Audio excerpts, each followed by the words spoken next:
Right now at noon, the sentencing hearing for a woman charged with hitting and killing a pedestrian while drunk driving is underway. We'll have the latest. Plus, the Sun Prairie Fire Chief is weighing in on the death of the Lake Mills Fire Captain, Chris Truman.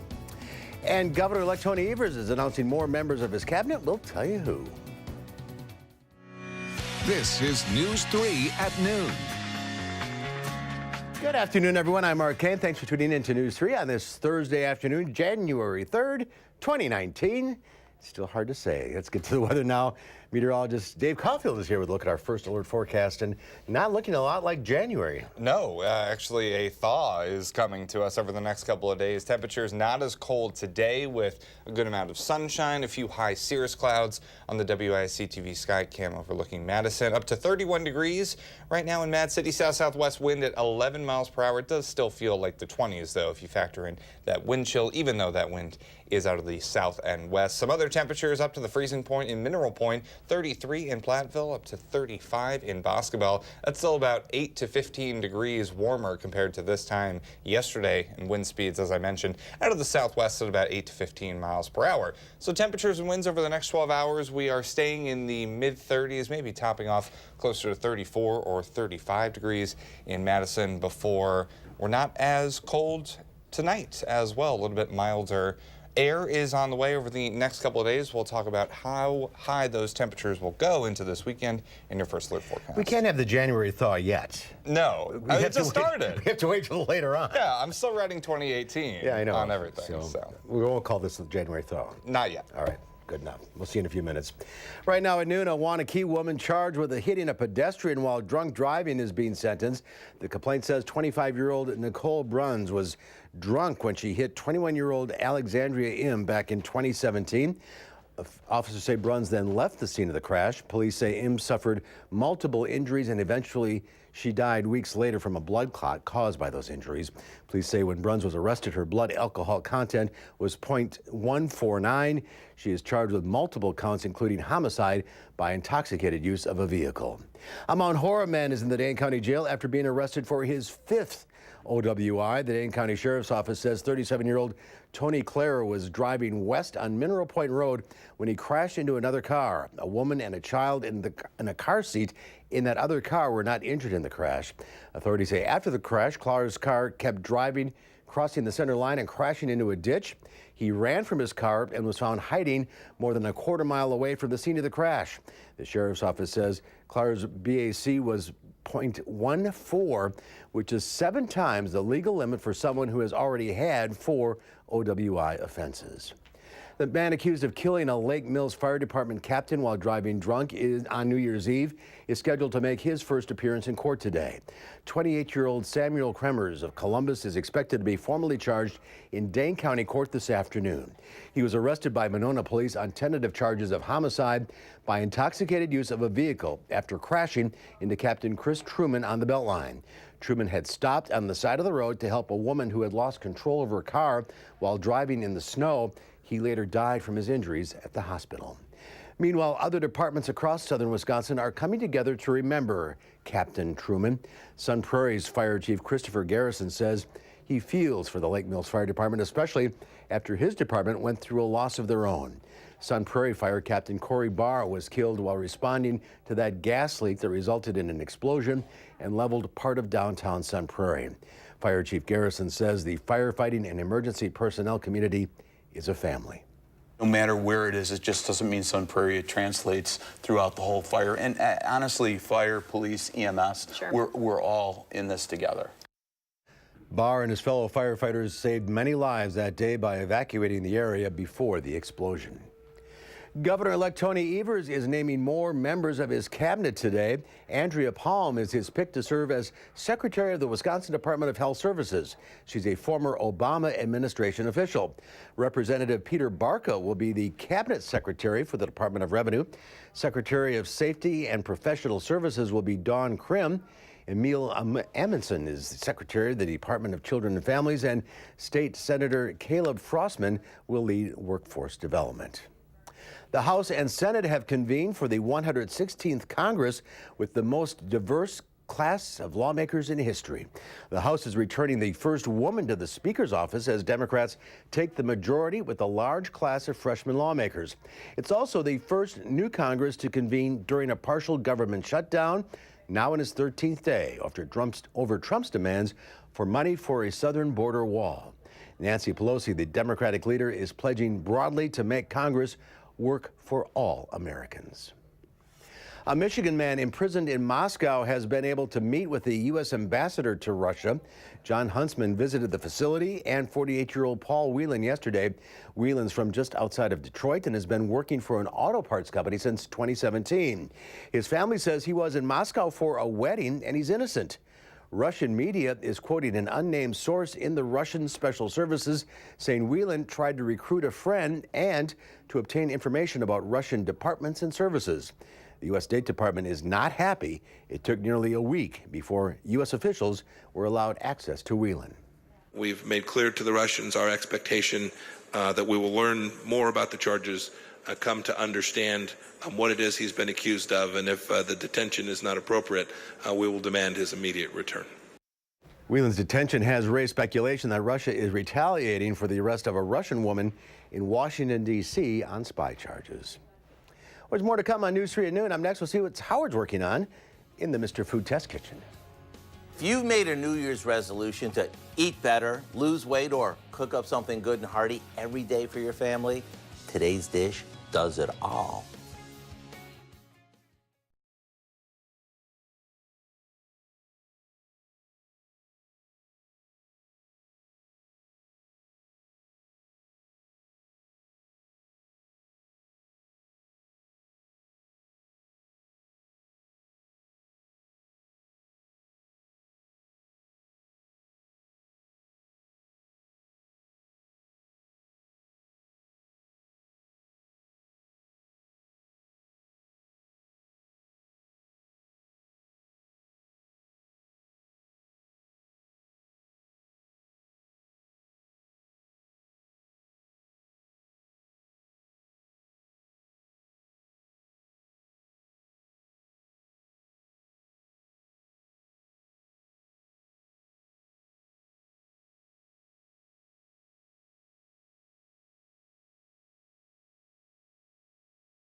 If you've made a New Year's resolution to eat better, lose weight, or cook up something good and hearty to bring your family around the table, today's dish does all that and more. It's packed with all sorts of healthy ingredients, and as a bonus, it's made in a slow cooker, so you know it's going to be easy. Let me show you how easy it is. We start by adding some uncooked quinoa, diced tomatoes, and great northern beans that we've rinsed and drained to our slow cooker. On top of that, we toss in some diced onion and garlic, vegetable broth, some water, and a bunch of off-the-shelf spices. All that's left to do is cover it, set it to low, and let it cook for 7 to 8 hours. And right before serving, we'll toss in a good amount of chopped kale. Talk about a soup that's brimming with all kinds of goodness.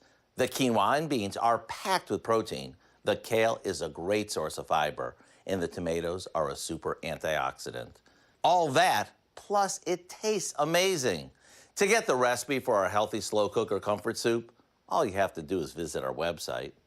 I'm Howard with Kelly in the Mr. Food Test Kitchen, where today we found a super healthy way for you to say, ooh, it's so good. All right, Howard, thank you. There's more to come on News 3 at noon. I'm next. A sunny and mild winter day across the area. Meteorologist Dave Caulfield has your first alert forecast when we come back.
Well, a slump in iPhone sales and the Girl Scouts kick off cookie season with a new addition. Giovanni Dierpick has more in today's Money Watch report.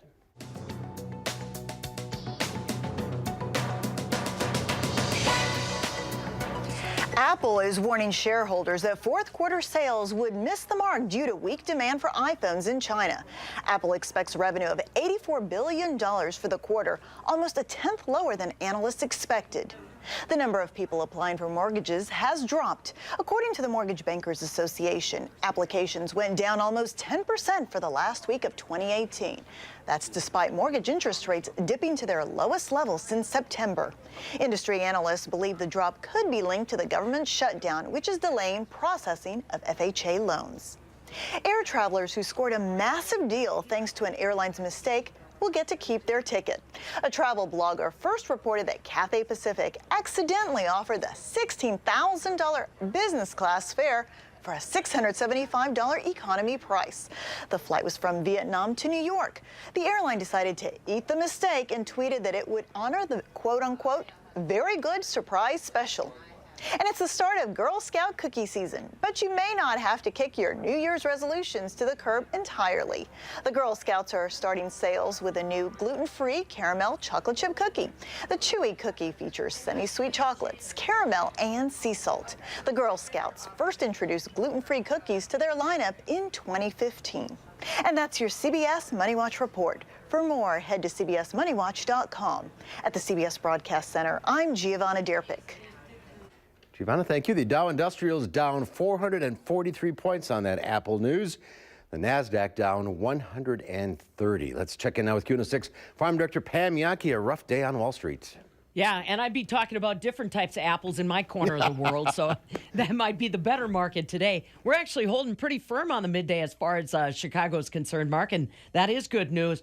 We are trying to remain optimistic about that planned trade meeting next week between the United States and China. Is supposed to happen somewhere, and they're supposed to be talking somewhat about agriculture. So the momentum of the trade is kind of there. Tell you another story that China is breaking around the world, and it has to do with livestock. Yesterday, they announced that a large hog operation in one of their northeast provinces has tested positive for African swine fever. Boy, this disease has been decimating their hog population since about August of last year. They just can't get a handle on it. The declaration yesterday is that this hog operation has 73,000 pigs, all impacted by African swine fever. They are now requiring all of their food processors, their slaughterhouses, to go through extra measures to try to stop movement on African swine fever. But boy, this is really a big one for them. That is a major component of their food industry for China. And just since August of last year, they've already basically depopulated 200,000 hogs because of African swine fever. Now you can add on another 73,000 just because of that incident. So they're very concerned about that.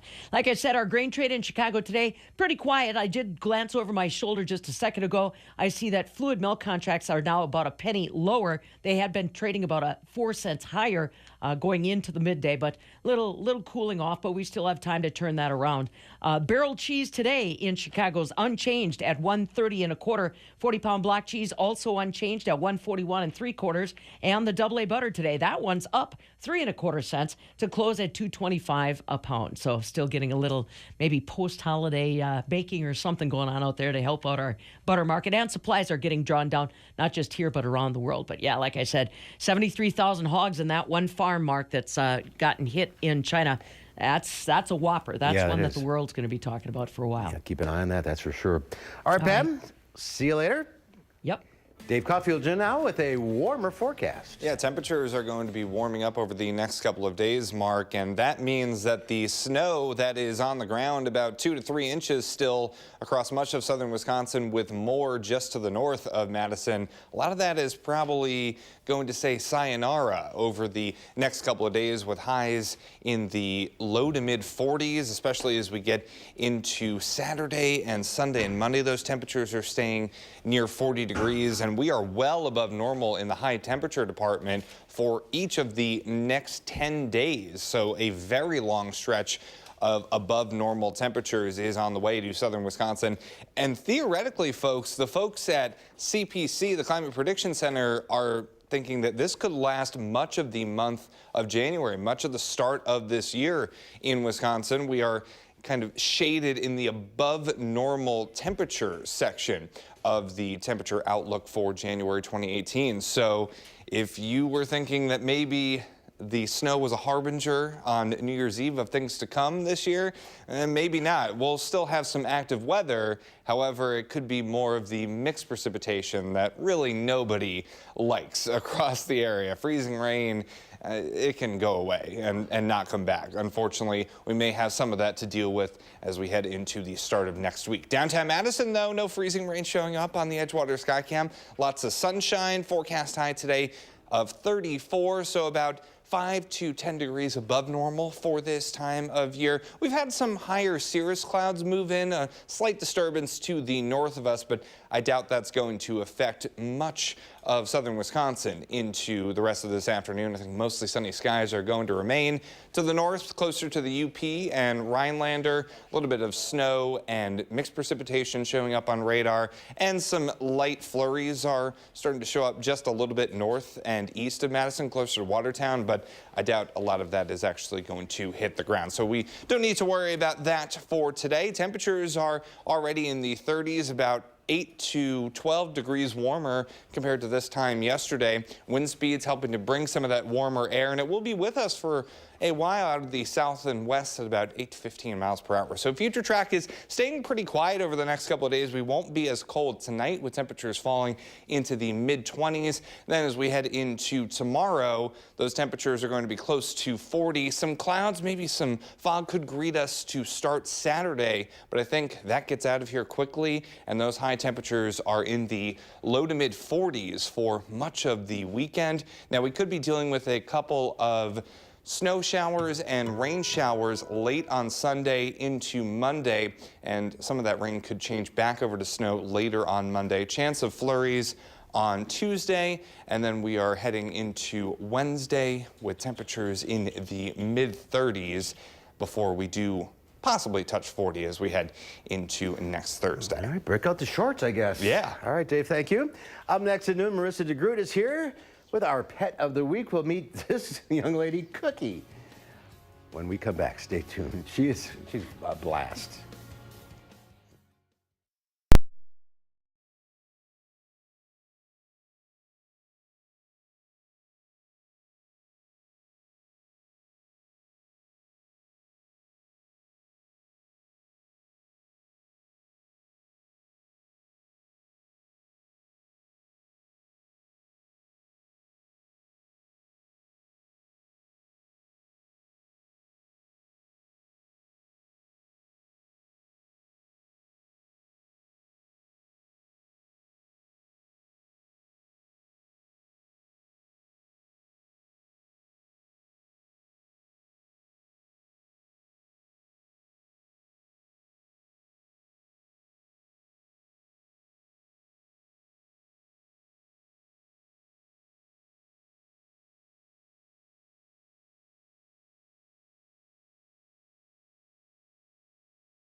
Marissa DeGroot for the Dade County Humane Society is here with our first pet of the year. Happy New Year to you. Happy New Year. This is Dave. No, Dave's not the pet. Here we go. It's Cookie. Tell us about this young lady. So Cookie is 2 years old, and she is some sort of maybe beagle, maybe lab, maybe a little bit of everything. A little Heinz 57. Yes, but she is as sweet as can be, and she absolutely loves meeting new people, loves toys, loves treats, just about everything. And she's pretty well trained. She really is. Can we show her some Cookie. tricks? Come here. Come on, get up. Come on up. See, look at that. No, but she has a wonderful sit, shake, down, as long as you have those treats, because she is so smart. She won't do it for free. But she's been around for a little bit. She has, and I think the reason why is because Miss Cookie here isn't a big fan of being back in the kennels with the rest of the dogs, so she's been hanging out actually in my office. Why don't we turn you around, Cookie? See your better side. Beautiful lady. Oh, there we go. So she's gets a little anxious with not being in their familiar surroundings. Yeah, but I think what's going to happen is as soon as she gets into a house of her own, she is going to settle in, and you're going to see this wonderful personality. Yeah, she is just... Which is something you probably might not see in the shelter, just because the shelter environment isn't perfect for every dog. Right. But she's very happy. She's a very happy girl. And very strong. Very strong. She loves to play, but if you do have other pets at home, she does prefer her canine companions to be a little bit more on the mellow side, actually. Okay, she wants to be in charge. Yeah, she wants to be the one running around and playing and calling the shots. What do you think, Dave? It's turtle time right now. It's turtle time. It's turtle o'clock. So what do you got going on now? So we do have a lot of great animals looking for homes in the shelter, but we do want to give a reminder that on our website you can also search pets that are available in our community. Pets, everything from dogs, cats to pigs, looking for great new homes. So be sure to check out that in the community section. You have a lot of animals in foster homes? Some in foster homes, but these are actually pets that people are keeping in their homes while they search for a new owner, and we're helping facilitate that through our website. That's something new. All right, giveshelter.org is the website. Let's get Cookie a home, start a new year in a new home, right, buddy? Yes. Yeah, she is a lot of fun. All right, Marissa, thanks very much. Thank you. We'll see you next time. And David, good dog walking weather. Yeah, this forecast is a lot of fun if you're a fan of the warmer weather, although this snow is not going to be around for very long in many spots because those temperatures are going to be above freezing and above average for really the next 10 days straight. Right now, we're close to the freezing mark across southern Wisconsin. Some of us have already made it into the mid-30s. This afternoon, mostly sunny, not as cold with temperatures in the mid-30s for highs. And we'll kind of stay in the 30s with clear skies into tonight, and then starting off tomorrow in the upper 20s. Your 7 to 10 day forecast showing those 40s arrive this weekend. A really nice day shaping up on Saturday. Could have some rain and some snow showers late Sunday into the day on Monday as well. Break out the grill on Saturday. Exactly. All right, thanks for watching, everyone. We'll see you back here at 4 o'clock. In the meantime, have a great afternoon. Making plans that are weather dependent? Get an accurate 12-hour, even a 10-day forecast. Download the Channel 3000 First Alert Weather app and start planning.